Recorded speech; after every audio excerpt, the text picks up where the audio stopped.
kanya tukiri mu kipe Arsenal mwabagabo mwe Lorenzo nyuma kwinjizamo witwa Zubi na Kepa gutibagiye kandi Norgard aracyavugwa witwa Rodrigo Gus tuzamufatira umwanya mu minsi iri imbere aracyavugwa Ebelechi Eze ariko muri kano kanya ntabwo umufana w'ikipe Arsenal akeneye kumva umuzamu Kepa ntakeneye kumva umediateur mwiza akeneye kumva umwataka Victor Gyökeres gahunda zimeze gute muri kano kanya kuri umuvandimwe Victor Gyökeres mu minsi mike ishize habayemo agakonflikt hagati ya Arsenal muri deal byasaga n'ibyarangiye mu by'ukuri kubera ko amafaranga bamaze kuyumvikana Arsenal yemeye kwishyura miliyoni hose hamwe 80 release clause Arsenal yemeye kuyishyura nyine amafaranga equipe ya Sporting Club yasabaga Arsenal yemeye kuyishyura ahubwo ikintu bapfa Arsenal ikeneye plan bapfa plan yo kuyishyura plan rero imeze gute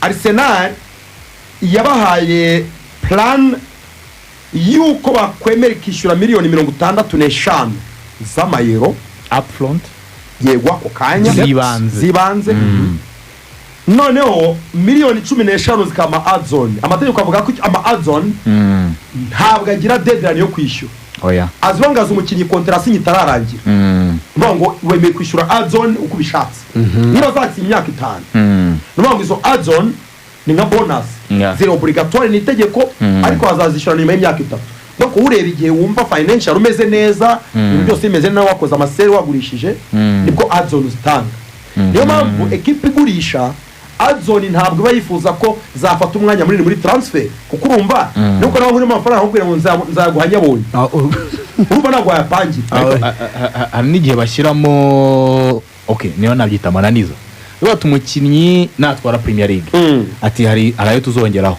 tuzashyiraho ati umukinnyi nidutwara Champions League none hari add-ons equipe yumva agoranye kugeraho urumva hari add-on ziri obligatoire ugomba gutanga ko byagenda kose izo ni ziri conditionnel hari ziri conditionnel yara na y'umwaka umwe muri shusho na best scorer muzaduhaye nidutwara Premier League muzaduhaye ari conditionnel yego ayo ntabwo ari muri case iyi case ni miliyoni na add-on ariko kuko urumva ni release clause release clause equipe ibikeneye kuko ntabwo yifuza kurekura miliyoni 80 denku z'amayero baravuga ngo muduhe plan tuzare mu add-ons muri contrat zasinya muri ico gihe tuba twemeye kuyafata umwaka umwe tuzabona ibintu bimeze neza tumeze neza financially ni bitabo ni question y'ibitabo tuzayaba so Arsenal yatanze offer imeze gute yavuyemo conflict Arsenal yavuze ko uburyo bushoboka bwo kwishyura amafaranga ari gutanga miliyoni 65 z'amayero ikazongeraho miliyoni 15 z'ama add-ons ari obligatoire mu mwaka Arsenal zihitiramo ariko bitarenze igihe contrat azasinya bazasinya imyaka 5 ngo mu gihe cy'imyaka 5 atari kwishyura mu ipengera ahubwo kuzafata imbumbe ku mwaka bazihitiramo niba ari mu myaka 5 iri imbere bakazagira bakatereka kuri konte ya Sporting urumva iyo Sporting ni yapangira niyo mpamvu yabyanze Sporting yifuzaga ikirero yo umva ukuntu bapfa n'ibintu by'ubusa Sporting yo irifuza ko Arsenal iverisa miliyoni 70 kuri konte yayo ziri fixe zibanze kabari zo banza gukina ama add-ons bahita ama add-ons asigaye azishyurwa igihe Arsenal bishakiye mu gihe cya kontra ya Gyökeres agasigara ari miliyoni 10 urumva ikintu bapfa ni margin ya miliyoni 5 gusa z'amayero nazo ziri muri release clause Arsenal yemeye kwishyura urumva ni plan gusa bari gupfa icyo gihe rero byavuzwe ko mu minsi nkine ishize Arsenal yibukije Sporting Club ivuga ngo turi tari kuverisa miliyoni 65 na miliyoni 15 uko twabyumvikanye umuyobozi w'ikipe ya Sporting aravuga ngo oya twaje kwicara yitwa Frederic Varandas yavuze ngo twaje gutekereza dusanga dushaka amafaranga imbumbe yuzuye mudufungire miliyoni 70 nibwo umukinnyi yavaha ewana umukinnyi yabaye pissed Arsenal yabaye pissed off bro barababaye bavuga ati turi kudiringa n'abantu batari abagabo batagira dignity urumva mutarabyumvikanye birumvikana mu muri negotiation ariko mu bye byarangiye babyumvikanye na plan bayumvikanye ngo bapandisha miliyoni 5 zo kuva kuri add-ons ziza kuri miliyoni bishyura ziri direct urumva icyo kibazo kubera ko ari miliyoni 5 igitangazamakuru goal.com kivuga ko nta kintu na kimwe kiri buhinduke Arsenal igiye gukora plan igendeye kuri series igomba gukora. Hari abakinnyi Arsenal yajyanye muri Espagne ariko iteganya kugurisha. Yego. Arsenal iteganya ko abonye bazicyenko uwitwa Albert Sambilo Konga iraza kumubonera isoko niyo ryaba ari rya make. Izo miliyoni bazimuburamo. Hari abandi bakinnyi Arsenal iraza kugurisha bagira muri 3 nibura muri bakinnyi y'amaflop yagitiza. So nimara kubona rero uburyo ikora sell ikabalansa neza ko Arsenal urumva ko dayimaze imyaka 3 igendera kuri tangente y'ibihano habura gato ngo ihanwe. Abakinnyi benshi Arsenal yifuje kugura yamaze kumvikana nabo. Eberechi Eze cyangwa Madueke uyizagu nta kibazo cy'amafaranga kirimo mu kumvikana. Bisa n'ibyarangiye plan barayifite. Iyi plan no miliyoni 5 ziri kubavuna kugira ngo bazongere muri budget yabo. Bagomba kubanza kunoza neza seri bagomba gukora niyo yabimwe igomba kuvamwe ayo mafaranga kugira ngo bayakoreshe. Rero ntabwo ntekereza ko Arsenal n'abanyafana Arsenal haba bafite ubwavuga ngo Arsenal iyo bigenze gutya kenshi ari gihe buri umukinnyi mwatangiye vuga ngo nimutungurwe ngo mubonye ngo isinyishije ngo nka Oli Watkins urumva, ariko ntabwo ntekereza ko mercato ya mbere ya Andrea Berta agiye gukora. Ntabwo yakwibutsa abantu diri ya Luis Suarez yigeze guferega ku Arsene Wenger kubera pound rimwe na Gazidis. Ntabwo ntekereza ko byakongera kuba niba equipe yaremeye kwishyura release clause ntabwo ashobora gupfa plan ya margin ya miliyoni 5. Ntekereza ko bidashoboka. So kubera ayo makuru rero ntekereza ko Arsenal it's a matter of time. Ntekereza ko muri iyi weekend iyije weekend burya habamo ibintu byinshi cyane by'abakinnyi. Iyi weekend ishobora gusiga swat baskejarinze icyo bita medical test ku buryo nibura kuwa mbere Victor Gyökeres bigenze neza yasanga abandi Murcia mu gihugu cya Espagne kuko we yamaze kubigira clear anabisubira umunsi ku wundi. Ntabwo nshobora abandi bagarutse mu myitozo, ntabwo nshobora kugaruka mu myitozo muri equipe ya Sporting aho kugira ngo nyigumemo namara igihe cyose nsigaje ku masezerano ntakina. Mugomba kugurisha kandi equipe nimwe na Arsenal. Urubu umukinnyi wapushinze gutyo yayihaye ijambo rye. Uwo mukinnyi Arsenal itagirira abafana nayo ubwayo.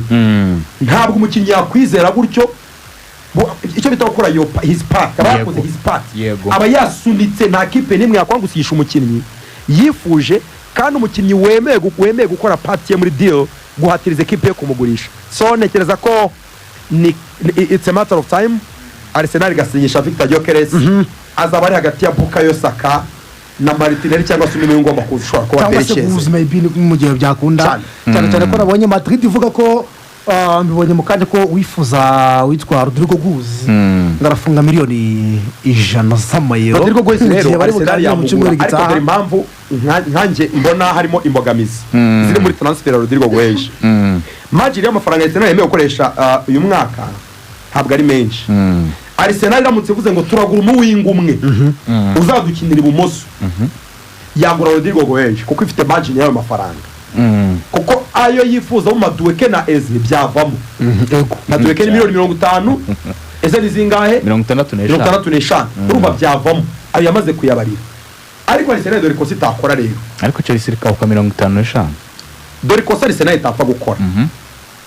Nubwo abantu babona ko urgence iri ku ruhande rwa Martinelli ariko ruri weak baguriraho Petete Rodrigo Guz cyangwa se Eberechi Eze bari kwirengeza ko Bukayo Saka amaze imyaka 6 abanza mu kibuga asigana ngo bikagaragara kandi Bukayo iyabuze nta musimbura nuwane ntari kuri yo level ni numero 10 do métier ntari kuri yo level yo gusimbura Bukayo wa Arsenal gube kuri ya level kubyangana na Paris Saint-Germain na Real Madrid.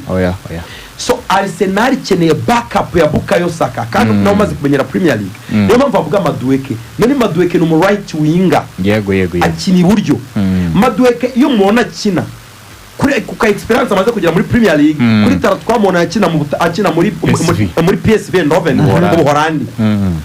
Ni remplacement nziza Bukayo Saka mu byukuri. Tuvugisha ukuri. Numero 2 kuri Bukayo Saka. Noneho bagafata Eze ucarenjinga Martinelli bitari imperative agomba guhita muvana mu kibuga anacarenjinga ne kubera ko akiri imyanya akirimo hagati mu kibuga anacarenjinga Martin Odegaard. Odegaard aryagira meforme kumusimbuza bikagora ariko Martinelli ari bumoso ukazana iyi creativity ya Berecheze ku munota 80 ukamuzanamo cyangwa wa 60 wa 70 match yanze akaza kudebloka amasituasiyo hagati mu kibuga asimbuye Odegaard. Urumva n'abakinnyi bari versatile bagufasha ahantu henshi. Nuwo twe tuvuze nuwo Madueke nawe yajya no ku ruhande rwa Martinelli bibaye ngombwa. So ntekereza ko Arsenal mu kubipeza batapfa guspendinga miliyoni 100 z'amayero ku mukinnyi umwe ngo Bukayo Saka asigara adafite backup. Ntekereza ko bigoye cyane. Ikibazo nuko muri amakuru avuga ko Guzo yifuza kuguma muri Madrid kuva kera cyari cyo yitekerezo ntashaka gusohoka, ariko baraza gusa n'abamuhatirije. Dore impamvu baraza Rodrigo Guzo barimo baramuhatiriza gusohoka, impamvu baramuhatiriza kugenda nta muntu uri umwirukane. Ijambo Xavi azavugira mu nama na Xabi Alonso azavugira mu nama biragaragara icyo azavuga ko mu bakinnyi azakoresha cyane ntabwo bamwe badakeneye atazakoresha cyane atagarantisa umwanya ubanza mu kibuga harimo Rodrigo Guedes kibigaragaza yari muzima mu gikombe cy'isi cy'amaklub Madrid ikinnye imikino yose irindi isezererwa atabanje mu match n'imwe yabanje mu match banza gusa nimikino inga itanu ikurikiranye ubundi akinnye iminota 92 mu mikino 6. match ya mbere yabanjemo ikinnye 65 indi yagiye masimbuye yari 23 nine yakinnye ni mugoro uzengo mu mikino 6 bakinnye mu gikombe cy'isi y'amaklub yabanje match fungura gusa indi mikino 5 ikurikira yose abanzanza atavunitse. Icyo bisobanuye mu nama muhuro bagiye gukora icyo umutoza kubwira ugahita umenya ko ugomba gushaka isoko. Ni ukuvuga ngo uko mbibona mu bakinnyi nzakoresha cyane ndi umutoza mushya ibyo maze kubona ntabwo Rodrigo Guedes ndamugarantisa ko azabanza mu kibuga azahanganira umwanya. Iyo umukinnyi wabanzaga mu kibuga bamubwiye gutyo babakubwije ukuri kuzicaye nereka kumva cyane aho ntihazibwiza ukuri afate decision nk'umuntu w'umugabo. Ikinera rero amakenga inquiétude mbabara gatora bakora ko nuko uwo mukinnyi uvuye muri equipe atijwe gutyo kuguha umutima uri equipe itari mu mashwa kuko umukinnyi yifuza kuguma ahantu zo urahindi shwa bafite Arsenal mutanzo miliyoni 100 ese azakina yishimiye ese azaguha byose se nagazajya regreta kuba yaravuye Madrid ese mantaro mu bunda zabayiteguye azabiteguye gukinira ko Eberechieza arava muri Crystal Palace akaza gukina Champions League yuba upgrade. Ubirebye neza ntabwo ari transfer navuga iri realistic. Munyemerere transfer twayikomojeho kenshi iminota ndi kubona irimo igenda nubwo amasegura make derang nanjye vuga ijambo rito ku mugoroba Xabi Alonso wamuhaje bimwe mu byamutsindishije kuri iyi match aravuga ati amwe makosa nakoze arimo gukinisha abataka batatu Vini, Mbappe na Gonzalo Garcia. Imagine muri Real Madrid Xabi Alonso yahisemo ko azajya akoresha abataka babiri abo mediateri bakaba bane. Ubwo niba muri ubwo Rodrigo Guedes ari kuri liste yo azajya abanza muri ryari completement ari hanze. Niba ari Mbappe na Vini, niba ari Gonzalo Garcia na Mbappe, niba ari Gonzalo Garcia na Vini, Rodrigo Guedes umwanya uri he muri bane wo hagati Master Antoine araje Arda Güler arigaragaje Jude Bellingham nazava Meri Bacome narahaye Rodrigo Guedes umwanya we uri he bisobanuye ngo iki gikombe cy'isi magambo make Xabi Alonso yavuze ngo kumugora kumwicaza ngo ni technical decision ngo n'umwanzuro mu buryo bwa technique ngo ni imyanzuro technique nta mutima mubi ariko mu myanzuro technique match Madrid zose ikinnye akaba abonye iminota 95 gusa sorry ni 2 ni match imwe muri match kugira ngo tubyoroshye muri match bakinnye nka match imwe yuzuye rwose nta match yigeze akina yuzuye iyo ni message iri kiriya ku mukinnyi kwita ashaka gusohoka ahubwo ikibazo nicyo giciro Madrid yamushyizeho cyane ko amakuru arambwira ko mu cyumweru gitahane bwo Madrid cyangwa se ubwo ni Xabi Alonso wenda na Perez ko rawigiramo ure mu gufata imyanzuro nk'ingiyi bazicarana na Guedes direct barebana amaso ku maso baganira kazoza ku uyu mugabo ndetse bareba uburyo squad bayishyiramo imbaraga niba bongeramo cyangwa se hari abandi basohoka muri equipe.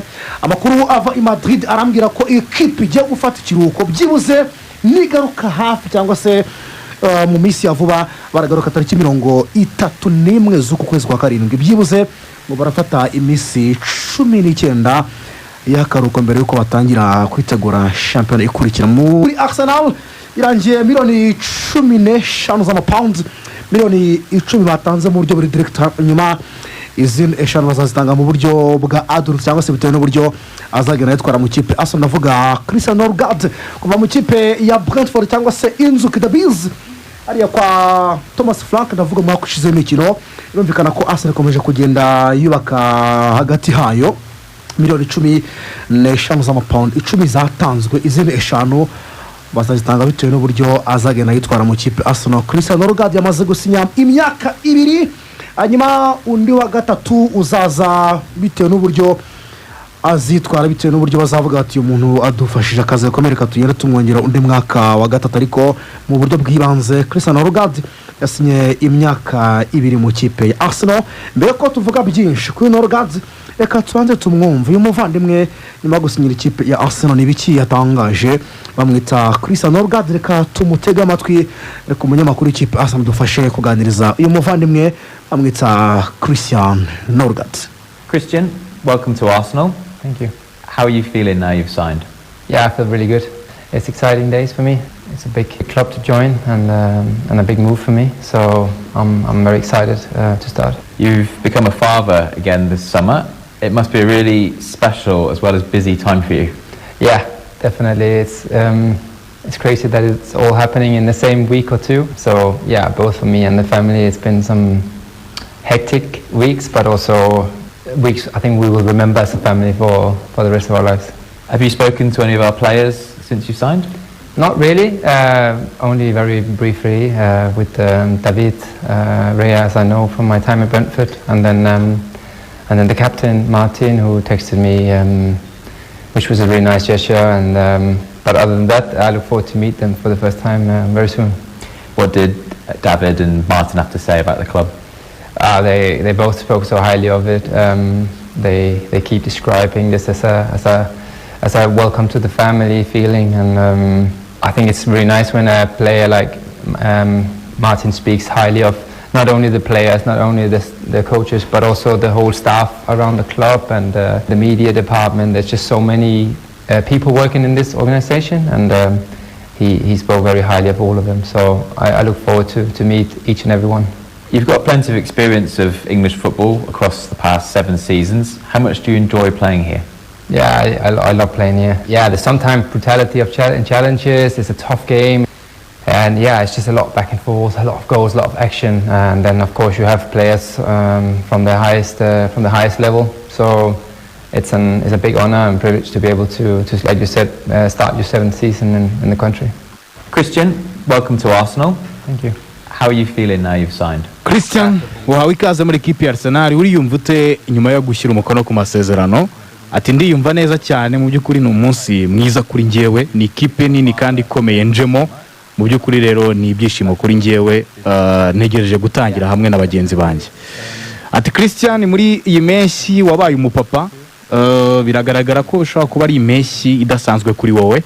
Ati yego nibyo ni impeshyi idasanzwe kuri njyewe ndetse ni nako nari mpuze cyane, harimo byinshi byo gukora mu by'ukuri byose kuba bibaye mu cyumweru kimwe mu by'ukuri yaba kuri njyewe ndetse n'umuryango wanjye ni ibyumweru bidasanzwe, ariko nanone ni icyumweru tuzibuka mu by'ukuri igihe cyose dusigaje kubaho njyewe n'umuryango wanjye. Ati Christian kuva wajya muri equipe ya Arsenal hari abakinnyi mwari mwavugana nibyo, hari abakinnyi twavuganye si benshi mu by'ukuri, ni David Raya ndetse na kapitene Martin Odegaard wanyandikiye ambwira amagambo meza mu by'ukuri nanabyakiriye neza kuba yaranyandikiye mu by'ukuri mpanze ijisho no kuza guhura n'abandi bagenzi banjye mu gihe kitarambiranye. Munyamakuru ati Christian niki bakubwiye David na Martin? Tibavuze byinshi byiza kuri equipe, mu by'ukuri bakomeje kwisobanura nk'ikipe nziza yakira abakinnyi bashya mu muryango. Mu by'ukuri ni byiza kuri njyewe, umukinnyi nka Martin yavuze ibintu byiza kuri njyewe ndetse no kuri equipe mu by'ukuri, atari ko si Martin gusa n'abatoza n'abatoza bungirije bose ndetse n'abakozi bose ba equipe mu by'ukuri, njyewe n'abanyamakuru mu by'ukuri kino kigo gifite abakozi benshi cyane, bose barimo barakivuga neza, nanjye mu by'ukuri mpanze ijisho kuza gutangira n'abagenzi banjye. Christian ufite unararibonye buhagije muri Premier League, tekereza ko ugiye gutanga imbaraga zifatika, imyaka 7 umaze mu mpira w'Abongereza ni ibintu byiza kuri wowe.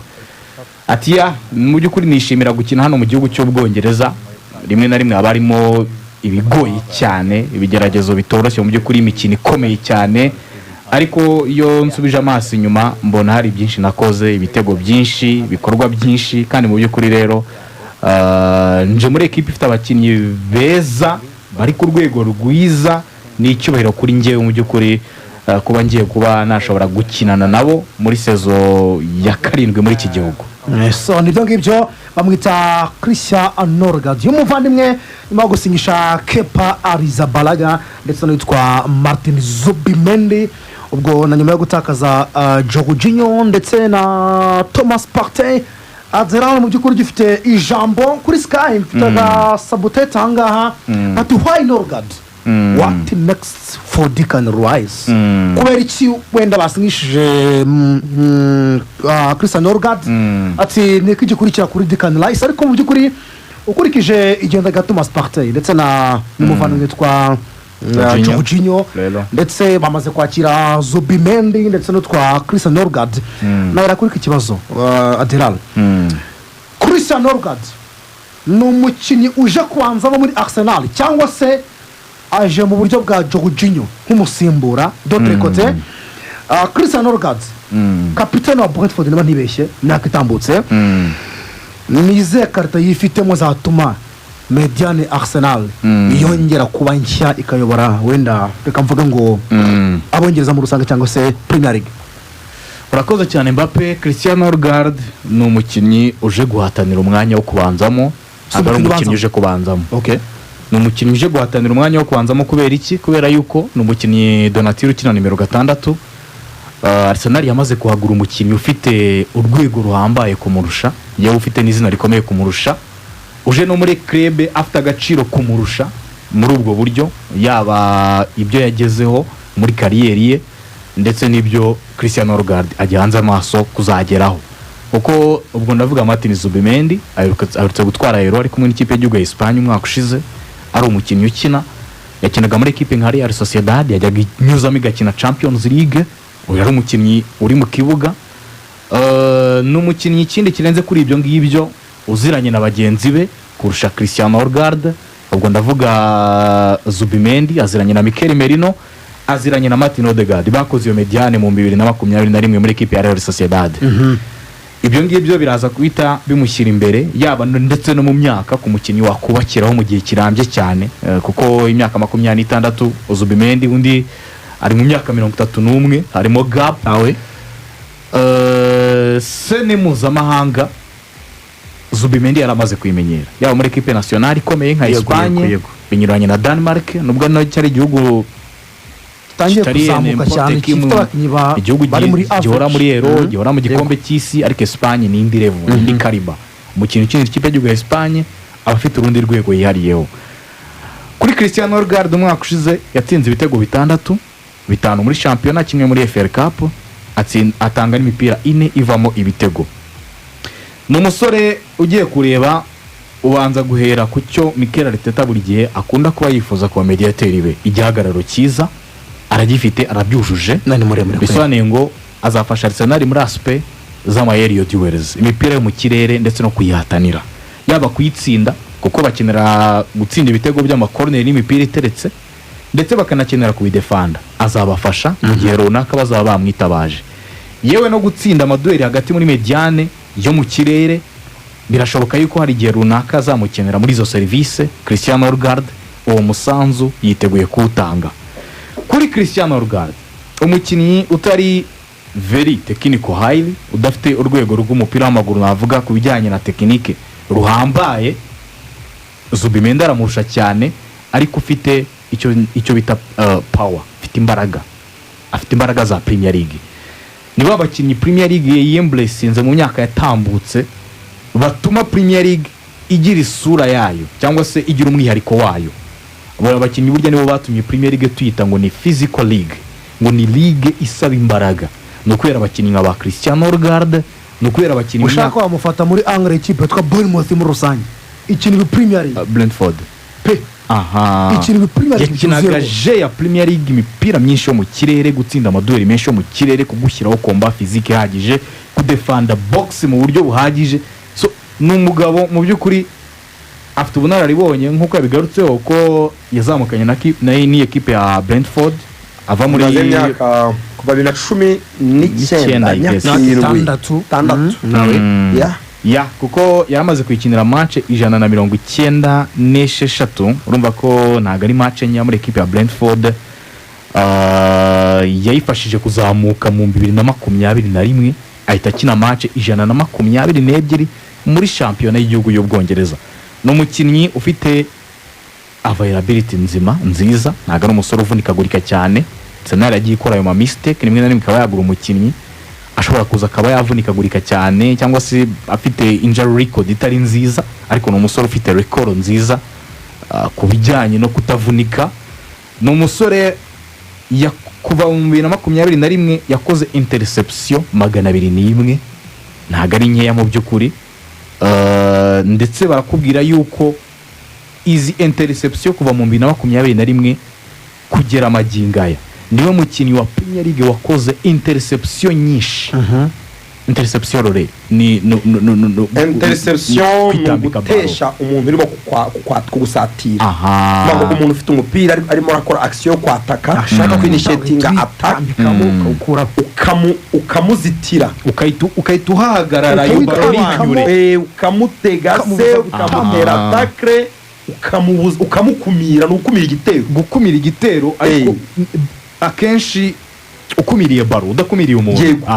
Interception akenshi ukumiriye baro uko equipe imirare mu buryo yerekuye pass uhisa uhagarika icyo gikorwa. Niwe mukinnyi mwiza kuva mu 2021. Ikindi niwe wa kabiri mwiza muri shampiyona y'igihugu y'Abongereza kucyo twita recovery, gusubiza equipe y'umupira inshuro 844.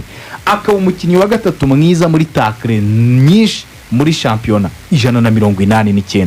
Magambo make mu buryo butaziguye cyane cyangwa se navuze byinshi, ni umukaseri typique w'imbaraga uzi kwambura imipira. Imyaka 31 y'amavuko byanze bikunze afite ibyo amaze kubona muri iyi shampiyona, azanye ubunararibonye mu kipe Arsenal. Ntekereza ko azitwara neza kuri Mikel Arteta.